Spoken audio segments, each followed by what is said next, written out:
Hi, I'm just going to share a very quick tip with you today for feeding your fish involving Selcon, the highly unsaturated fatty acid diet enrichment for marine fish.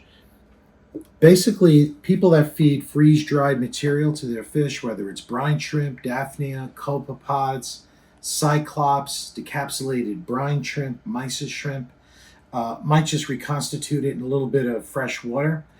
What I have here is a small bowl with freeze dried mysis shrimp in it. This is my favorite.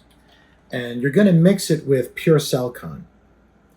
You want to mix it to the point where the mixture pretty much looks like oatmeal with no fluid gathering on the bottom of the container. So all the mysis shrimp is now holding probably 7 to 8 times its own weight in pure Selcon. Once you have this mixed, what you should do is add the mixture into a Ziploc bag.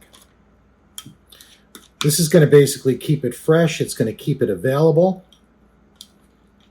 Very easy to feed. So here's your mixture, and basically just press it down with your hand to fill the container.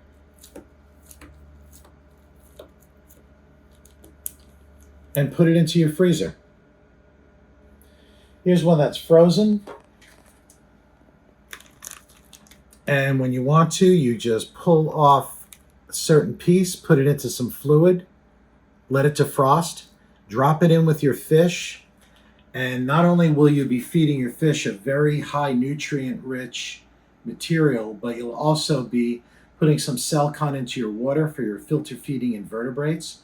You'll notice the water might be cloudy a little bit for 30 to 60 minutes, and then it will return to clear. There's no better diet for your fish at all than a mixture like this, and you can mix any combination you wish, and it does a great job.